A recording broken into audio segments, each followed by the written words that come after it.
Bismillahirrahmanirrahim. Alhamdulillahilladzi a'addal jannata li'ibadihil muttaqin wa ja'alan nara lizzalimina wal fasiqina wal kafirin. Ashhadu an la ilaha illallah wahdahu la syarika lah, al-malikul haqqul mubin, wa ashhadu anna sayyidana Muhammadan abduhu wa rasuluh as-sadiqul wa'dul amin.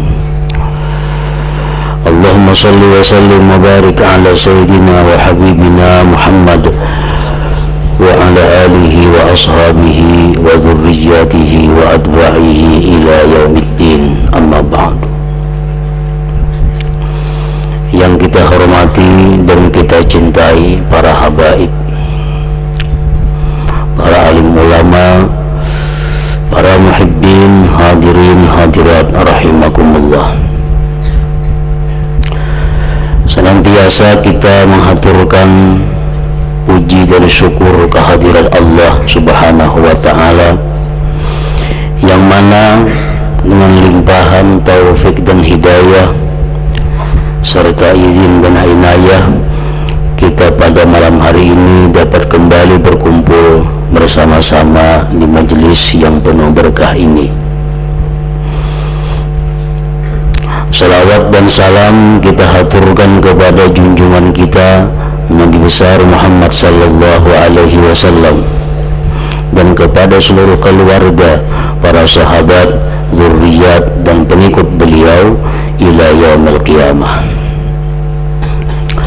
Para muhibbin rahimakumullah, al-hadithus samina asyar an Abi Dzar Jundub ibni Junadah wa Abi Abdurrahman Mu'adz bin Jabal radhiyallahu anhuma an Rasulillah sallallahu alaihi wasallam qala ittaqillah haitsu ma kunta wa atbi'is sayyi'ata al-hasanata tamhuha wa khaliqin nasa bi khuluqin hasan.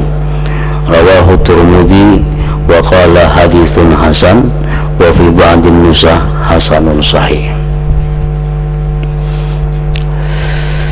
Hadis yang ke-18 dari 40 hadis dari Abi Dzar Al-Ghifari Jundub bin Junadah dan Abi Abdurrahman Mu'adz bin Jabal radhiyallahu anhuma dari Rasulullah sallallahu alaihi wasallam, beliau bersabda, ittaqillah haitsu ma kunta, takwalah kepada Allah dimanapun kamu berada dan dalam keadaan apapun. Wa atbi'is sayyi'atal hasanata tamhuha, dan iringkan perbuatan jahat dengan perbuatan baik, niscaya perbuatan baik itu menghapus akan perbuatan yang jahat. Wa khaliqin nasa bi khuluqin hasan, dan bergaullah engkau kepada manusia dengan budi pekerti yang baik. Nah, para muhibbin rahimakumullah, di dalam hadis yang ke-18 ini Rasulullah sallallahu alaihi wasallam telah menjelaskan, menerangkan 3 hak seorang manusia yang mesti dia laksanakan. Pertama, hak Allah. Yang kedua, hak dirinya sendiri. Yang ketiga, hak manusia selainnya. Yang pertama adalah hak Allah. Ittaqillaha haitsu ma kunta, takwalah kamu kepada Allah dimanapun kamu berada dan dalam keadaan apapun. Nah, ini yang pertama. Takwa kepada Allah baik waktu senang atau pada waktu susah. Takwa kepada Allah baik waktu miskin atau waktu kaya. Takwalah kepada Allah baik sewaktu menjadi rakyat biasa atau menjadi seorang petinggi atau pejabat negara. Takwalah kepada Allah dalam segala apapun dan dimanapun engkau berada, baik di tengah manusia, baik di tempat sendiri. Kita dituntut untuk selalu takwa kepada Allah Subhanahu wa ta'ala. Nah, itu adalah hak Allah yang ada pada kita yang mesti kita laksanakan. Para muhibbin rahimakumullah, para ulama menjelaskan mengenai pengertian takwa. Apa itu yang dimaksud dengan takwa? Karena tidak sedikit ayat Al-Quran yang memerintahkan kepada kita untuk bertakwa. Tidak sedikit hadis Rasulullah Sallallahu Alaihi Wasallam yang menerangkan, memerintahkan agar kita bertakwa kepada Allah. Nah, apa itu takwa dan apa manfaatnya itu takwa, sehingga begitu sering Allah memerintahkan kita untuk bertakwa? Para ulama menjelaskan takwa itu adalah artinya ittikhadul wiqayah min azabillah. Takwa itu artinya bahwa kita membuat satu pemeliharaan diri agar terhindar dari azab Allah. Takwa kita membuat satu dinding agar kita selamat dari hal-hal yang tidak kita inginkan, baik di dunia maupun di akhirat.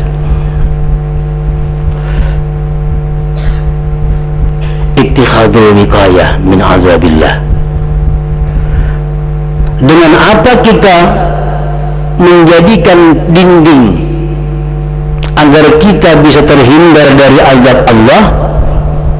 Bimtithalil awamir wajtinabin nawahi, dengan melaksanakan yang diperintah Allah dan meninggalkan apa yang dilarang oleh Allah. Nah, itulah buah daripada takwa.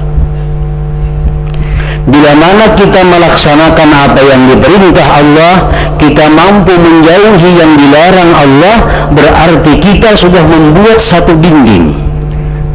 Kita membuat satu perisai daripada azab Allah Subhanahu wa ta'ala. Para ulama kita dalam berbagai macam kitab menjelaskan betapa banyak faedah takwa kepada Allah, berapa banyak manfaat takwa kepada Allah. Oleh karena itu Allah selalu mewasiatkan kepada manusia agar bertakwa kepadanya. Yang pertama dijelaskan oleh para ulama bahwa manfaat takwa itu adalah mahabbatullah, kecintaan Allah.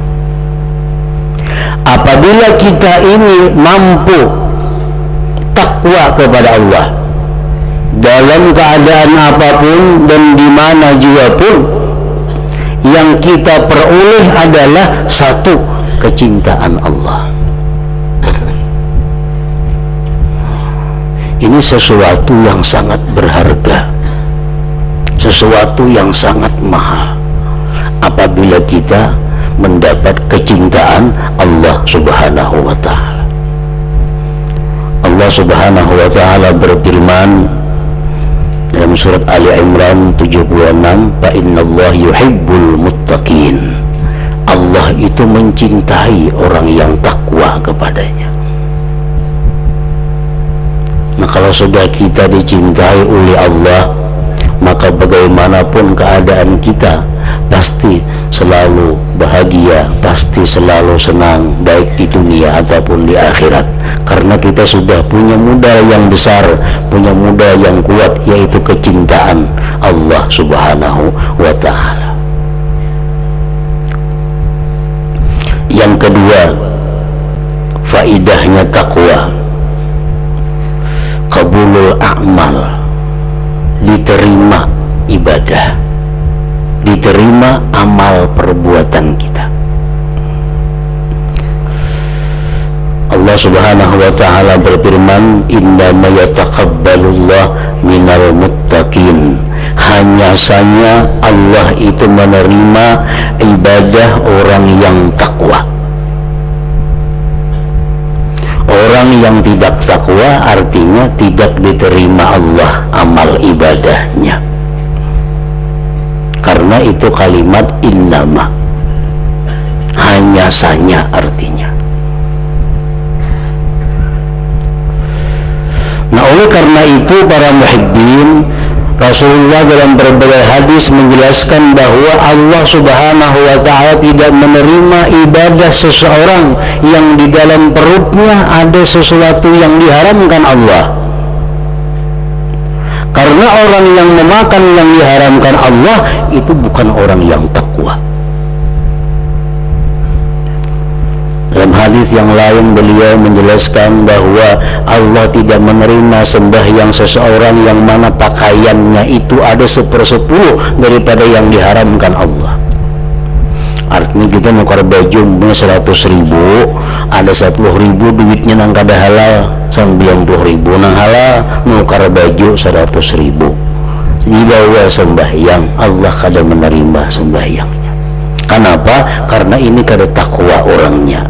Kenapa kada takwa? Wani memakai baju nang haram itu.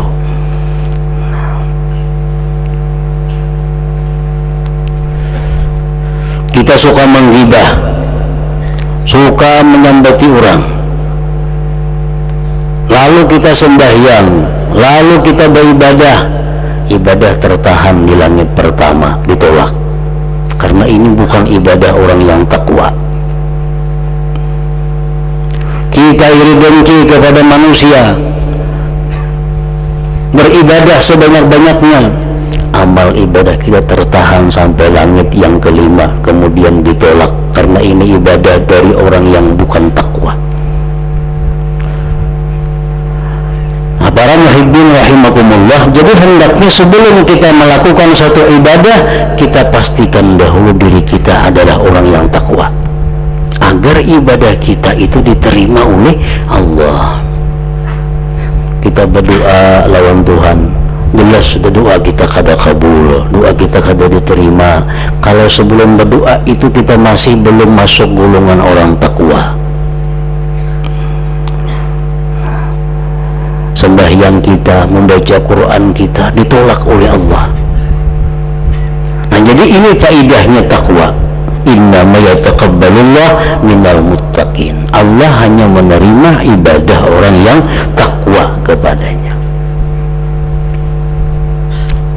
Yang ketiga, faidahnya takwa adalah al-hifz wal hirasah minal a'da.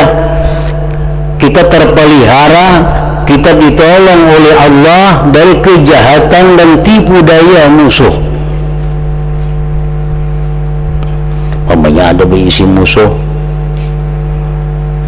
kita kada akan kalah, kita kada akan mampu diperdayanya kalau kita takwa kepada Allah. Allah Subhanahu wa ta'ala menjelaskan dalam Al-Quran surat Ali Imran, wa in tasbiru wa tattaqu la yadurrukum kaiduhum syai'ah. Jika kalian itu sabar dan takwa kepada Allah, tidak memudaratkan kepada kalian tipu daya mereka sedikit jua pun. Kayak apa aja orang hendak menipu, orang hendak menjabak, orang hendak menyakiti, ditolak oleh Allah, dipelihara oleh Allah kita apabila takwa kepadanya. Ini jaminan Al-Quran, jaminan Al-Quran, jaminan Allah. Yang keempat, faidah takwa an-najar minasyada'id wa husul rizqil halal. Orang yang takwa itu akan selamat dari kesusahan, dan dia akan dapat rezeki yang halal. Jadi orang yang takwa itu hidupnya kada akan sengsara, selalu ada jalan keluar dari tiap-tiap kesulitan, baik masalah dirinya, baik masalah keluarganya, baik masalah tetangganya, baik masalah usahanya. Orang yang takwa ini selalu selamat dari kesulitan-kesulitan, karena diberi Allah jalan keluar dari segala kesusahan. Dan orang yang takwa terhindar daripada hidup sengsara dengan dapatnya rezeki yang halal dari Allah Subhanahu wa ta'ala. Allah Subhanahu wa ta'ala berfirman, wa may yattaqillaha yaj'al lahu makhraja wa yarzuqhu min haitsu la yahtasib. Siapa yang takwa kepada Allah, Allah jadikan bagian jalan keluar dari tiap-tiap kesusahan. Allah berikan dia rezeki dari yang tak terduga-duga. Yang kelima, orang yang takwa kepada Allah akan diberikan Allah al-bisyarah indal maut, gembira menjelang kematian. Orang yang mestinya susah, huru hara, ketakutan hendak mati, orang yang takwa sebaliknya, dia mendapat kabar gembira dari Allah Subhanahu wa ta'ala. Allah Subhanahu wa ta'ala menjelaskan, alladzina amanu wa kanu yattaqun lahumul busyra fil hayatid dunya wa fil akhirah. Orang yang beriman dan bertakwa kepada Allah, bagi mereka itu kegembiraan dalam kehidupan dunia dan akhirat. Yang keenam, faedahnya takwa an-najat minan nar, selamat dari neraka, kada akan dijilat api neraka. Allah menjelaskan, tsumma nunajjil ladzina taqau, kemudian kami selamatkan orang-orang yang takwa itu. Dan yang ketujuh, al-khulud bil jannah, orang yang takwa itu kekal di dalam surga. Sebagaimana firman Allah, wa'iddat lil muttaqin, bahwa surga itu disediakan untuk orang yang takwa kepada Allah. Ini hanya 7, mungkin lebih 100 manfaat faedahnya bila mana kita menjadikan takwa itu sebagai pekerti, sebagai kelakuan, sebagai akhlak kita. Karena orang yang disebut muttaqin, orang yang disebut takwa itu orang yang selalu menjunjung perintah Allah dan menjauhi larangannya, berhak disebut muttaqin. Lain orang yang angin-anginan,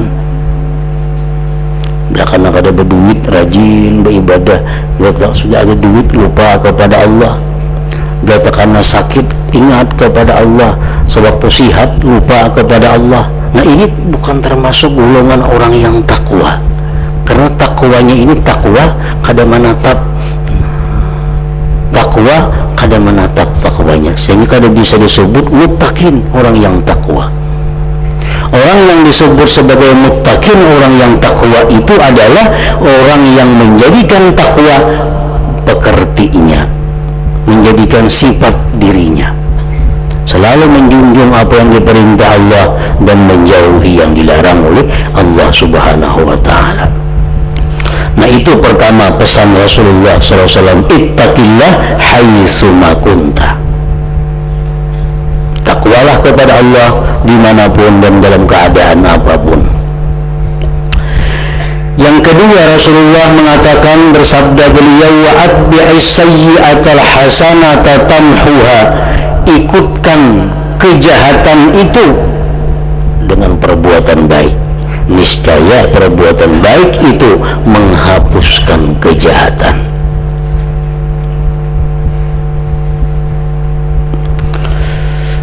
Pengertian kejahatan itu para ulama membagi ada 2.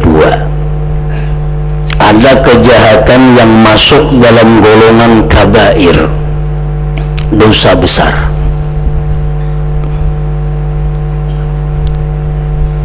seperti durhaka kepada kedua orang tua, minum arak atau yang memabukkan, berzina, riba, membunuh orang.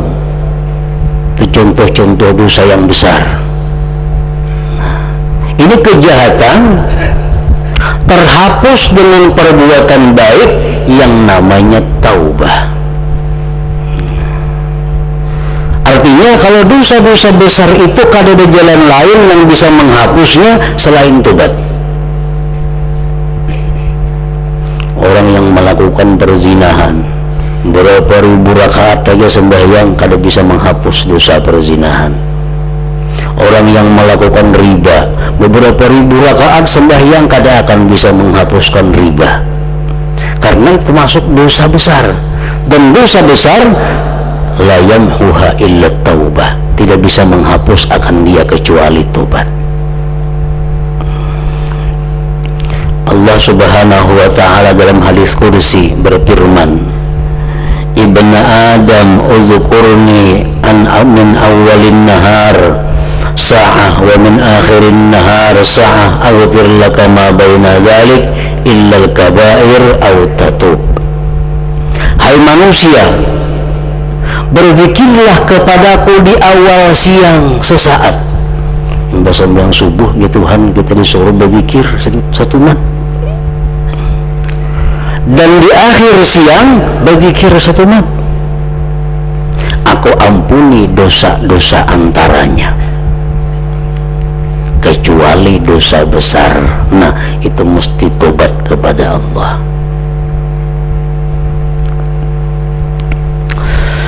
Kejahatan yang kedua dinamakan sagair, dosa yang kecil. Yamhuhat taubah awil a'malus salihah, dosa-dosa yang kecil ini bisa terhapus dengan tobat, bisa pula terhapus dengan perbuatan baik sesudahnya.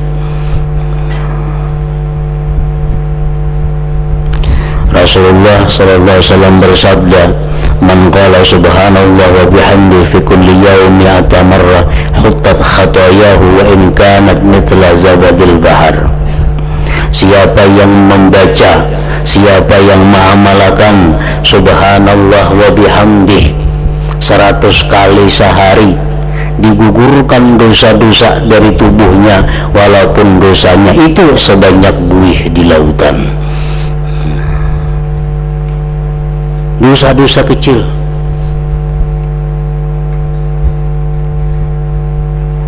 Contoh dosa-dosa kecil seperti kita ar-ridha bil munkarat as-saghair.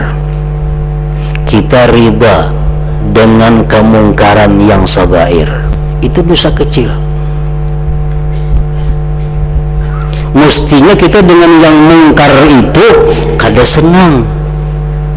Ini senang. Nah, satu dosa. Dosa apa? Tergantung mungkarnya. Kalau yang munkar itu kafir, kita ridha dengan kekafirannya, kafir juga kita. Kalau yang munkar itu dosa besar, kita setuju dengannya, dosa besar juga. Kalau yang munkar itu dosa kecil, kita setuju, ya dosa kecil juga. Nah, termasuk dosa kecil adalah ar-ridha bis-saghair, ridha dengan dosa kecil.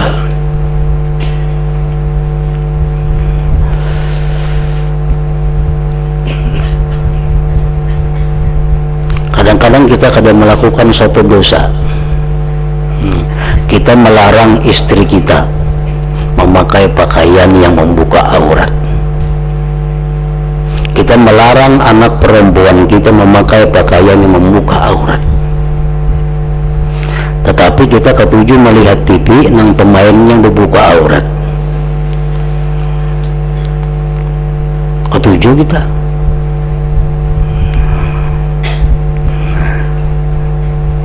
Ketujuh melihat orang nang berjalan bulang-bulik berbuka aurat.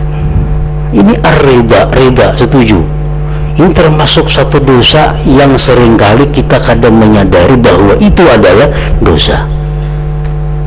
Nah, kalau demikian bisa terhapus dengan perbuatan-perbuatan baik. seperti subhanallah wa bihamdi 100 kali. Nah, menghapus dosa-dosa di mata seperti itu.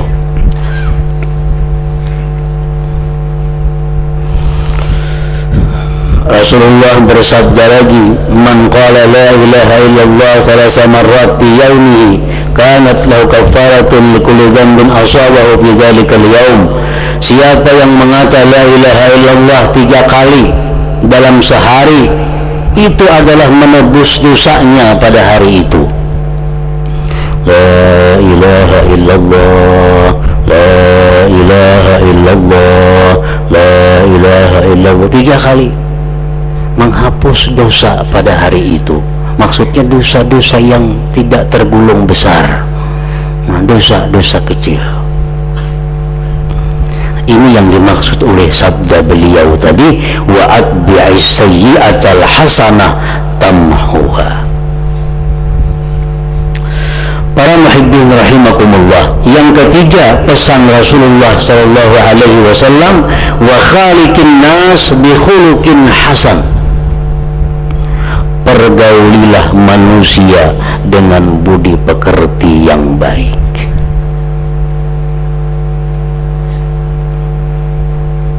Bagaimana budi pekerti yang baik itu? Dan apa faedahnya orang yang berbudi pekerti yang baik? Rasulullah menjelaskan, innal 'abda la yudriku bi husni khuluqihi darajat as-sha'im al-qa'im. Seseorang itu, kata Rasulullah, bisa memperdapati derajatnya orang yang selalu salat, selalu puasa, dengan sebab dia baik budi pekerti. Orangnya kada penyembah yang sunat, orangnya kada pemuasa sunat, tapi budi pekertinya baik. Nah, ini bisa memperdapati orang-orang yang banyak sembahyang sunat dan banyak puasa sunat. Contoh-contoh budi pekerti yang baik adalah al-karam, pemurah. Orang yang pemurah itu merupakan salah satu tanda baiknya budi pekerti. Rasulullah menjelaskan, khaslatani la yakunani fi mu'min su'ul khuluq wal bukhl. Ada 2 perkara, kata Rasulullah, yang tidak ada dalam diri orang beriman. Ada 2 hal yang tidak ada dalam diri orang yang beriman. Pertama, budi pekerti yang jahat. Kedua, kikir.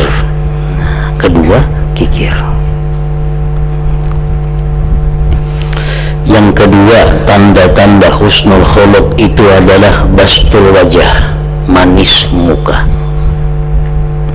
Bahasa kitanya kada perangutan. Yang ketiga, kaful adza, kada mau mengganggu orang. Tanda-tanda budi pekerti yang baik, baik tingkah lakunya, baik tutur katanya, baik pekerjaannya, kada mengganggu orang lain. Yang keempat,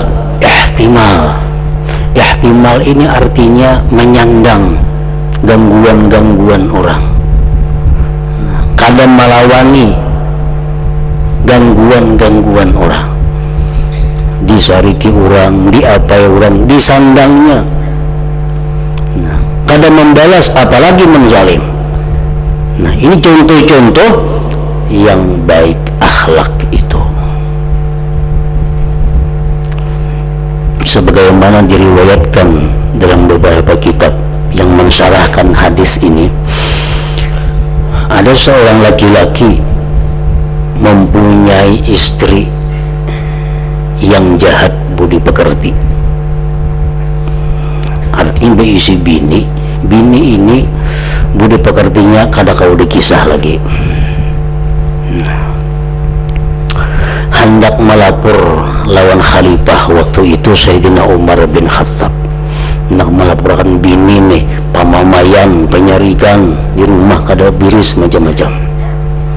Nak belapur lawan Sayyidina Umar dengan harapan karena Sayyidina Umar memanggil bini itu dan menasihati. Nah, berangkatlah laki-laki tadi ke tempat Sayyidina Umar bin Khattab. Begitu sampai di pelatar rumah Sayyidina Umar, mendengar ada suara bini-bini bermamai dalam rumah. Mendengar ada suara perempuan bermamai di rumah. Didengarkan bermamai bujur. Siapa yang dimamainya?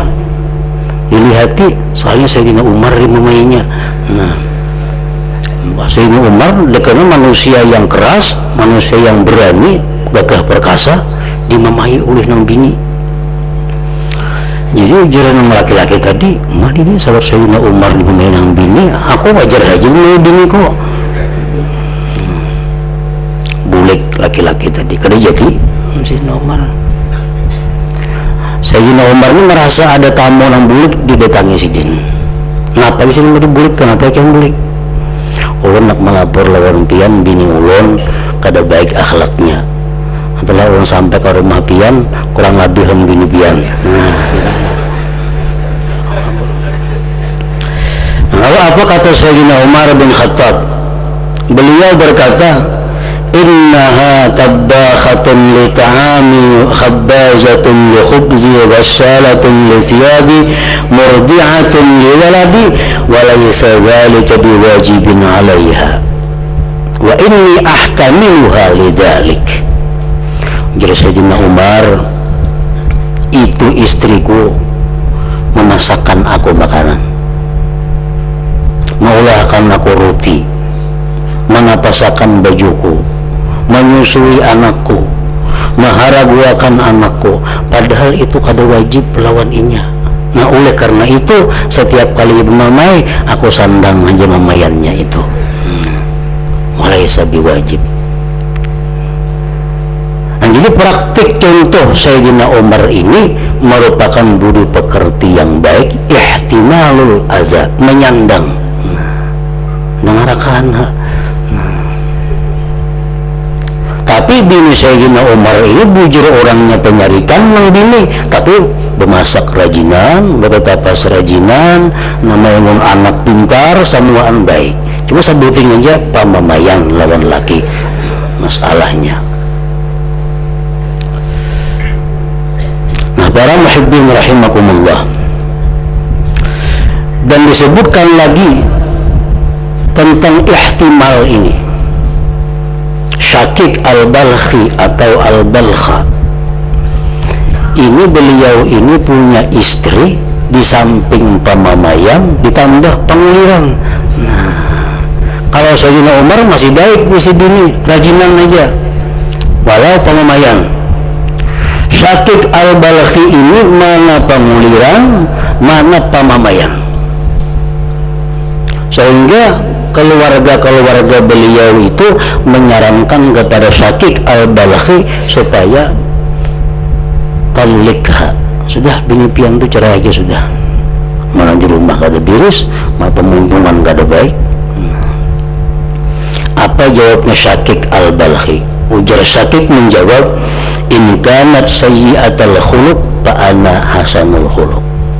Amun istriku itu jahat budi pekertinya, aku barang nang baik budi pekerti. Walau faraktuha la sirtu mislaha, jikalau aku ceraikan dia berarti aku sama lawan inya ngarannya. Itu alasanku kadang menceraikan. Pertama, kalau aku ceraikan inya berarti aku sama lawan inya pada kada baik akhlak. Yang kedua, kalau aku cerai kayaknya kawin ke orang lain, kasihan orang lain dapat biniku itu. Jadi baik aku aja tinggal menyandangnya.